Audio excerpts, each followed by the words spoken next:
नमस्कार दोस्तों, सनातन से जुड़े रहने के लिए पेज को सब्सक्राइब करें। जय श्री राम। ओम नमो नारायण। संप्रदाय भगवान शिव और पार्वती से चला हुआ है। किससे? भगवान शिव और पार्वती जी। शिव जी का आदिकाल का नाम है आदिनाथ शिव और पार्वती जी का नाम है उदयनाथ पार्वती। ये उदयनाथ जी हैं, ठीक है। तो उदयनाथ जी का एक पंथ है, ठीक है। वो पार्वती के नाम से उनका पाव पंथ है। तो इसके लिए पाव पंथ के होने से उनका नाम है उदयपा। उदयपा के जलंधरपा, जलंधरनाथ जी। उदयपा, जलंधरपा, हांडीपा, खांडीपा, धोरीपा, नीरीपा, कृष्णपाद और कुमारीपा, ये पाव पंथ के सिद्ध हुए। तो दत्त महाराज के 24 गुरु माने दत्त महाराज ने, ज्ञान के गुरु 24 माने। 24 गुरुओं में पाव पंथ के जो नाथ संप्रदाय के जो साधु हैं, जो सिद्ध हैं, वो दत्त महाराज के गुरु हैं। संन्यास इस बात को नहीं मानता। जो 24 गुरुओं में जो शंकराचार्य जी महाराज के जो शिष्य बने, उनमें देखिए पाद और पार लिखा हुआ है, ठीक है ना। तो नाथ संप्रदाय का अभी कई सन्यासी ऐसा बोलते हैं कि भी नाथ जो पार्वती का रूप है। अभी इनको ये भी पता नहीं है पार्वती हैं या शिव जी हैं, ठीक है। अभी आदमी कौन है और औरत कौन है, ये तो औरत और आदमी से पता लगेगा भी आदमी क्या और औरत क्या है। तो बहुत सारे लोग बोलते हैं कि भाई ये पार्वती का रूप है। तो बहुत सारे सन्यासी इस बात को नहीं मानते। सन्यास के जितने अखाड़े हैं वो सभी मड़ियाँ नाथ जी के नाम से चलती है। सब नाथ जी ने मड़ियाँ दी हुई है। हाँ, जितने भी नाथों की मड़ियाँ हैं वो सब मड़ियाँ नाथ जी ने, 52 मड़ियाँ। हाँ 52 मड़ियाँ हैं। 51 मड़ी है इनकी। 51 मड़ी नाथ जी ने शंकराचार्य जी को दी थी सनातन धर्म की स्थापना करने के लिए।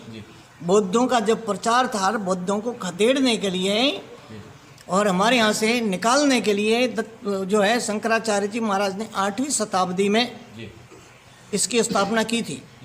जब गोरक्षनाथ जी महाराज ने नाथ संप्रदाय में शंकराचार्य जी महाराज को सहयोग दिया, उनका समर्थन किया, समर्थन करने के बाद में मड़ियों की स्थापना किया, मड़ियाँ इनको दी कि पुनः सनातन की स्थापना करें उसके लिए।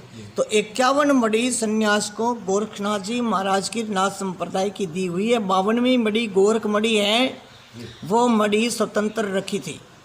उस मड़ी को वापस हथियाने के लिए, कब्जा करने के लिए भी 52 मड़ियाँ हमारे कब्जे हो जाए, इसके लिए सन्यासियों ने वहाँ भैरू छोड़ा था। जो नाथ जी के भैरू ने वहाँ उस भैरू जी को बांध दिया था गोरख मड़ी में। आज भी सोमनाथ के पास वो भैरू बंधा हुआ है, वापस गया नहीं लौट के, तब वो मड़ी स्वतंत्र रही। सच्चाई यह है।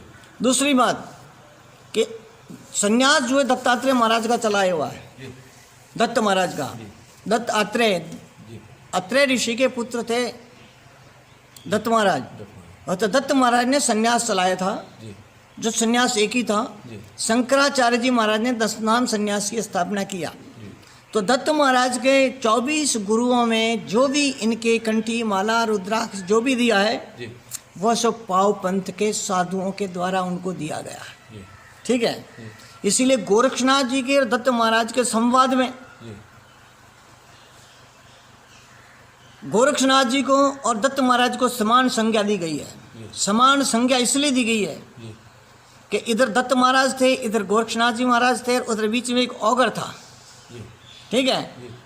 तो उधर से चलम चलती थी, तो औगर बीच में दम लगा के दत्त महाराज को देता था, और उधर से वापस चलम आती थी, दम लगा के वापस गोरखनाथ जी की तरफ पहुंचाता था। इसके लिए कहावत कही गई है कि दत्त गोरख की एक ही माया, बीच में औगड़ समाया। इसलिए कहावत है औगड़ जो है अनगढ़ स्वरूप है। क्या है?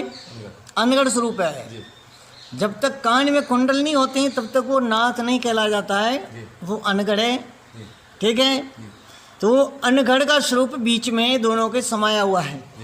और दर्शनी योगी शिव की काया, जिसके कानों में कुंडल है, वो शिव का स्वरूप माना गया। वो शरीर वो काया शिव की मानी गई है। ये परंपरा हमारे नाथ संप्रदाय की और सन्यास की है। पहले सन्यास में नागा पलटन ये नहीं थी, ठीक है। ये नंगड़ घूमने की परंपरा नहीं थी। ये शंकराचार्य जी महाराज ने फौज तैयार की थी बौद्धों से लड़ने के लिए, ठीक है, कि तुम्हें कपड़े की भी जरूरत नहीं है, तुम तो नंगे रहकर भी काम करो, तब ये संस्था चलाई थी। अब आज का स्वरूप दूसरा बन गया। आज कई प्रकार की विद्वत्ताएं आ गई और छिन्न भिन्न हो गई। कई बार कई त्रुटियां हो गई, कई बार कई चीज़ों का अस्तित्व खत्म हुआ और पुनः उसको वापस स्थापित किया गया। ये लंबी चौड़ी गाथा है। तो यह 10 नाम संन्यास और नाथ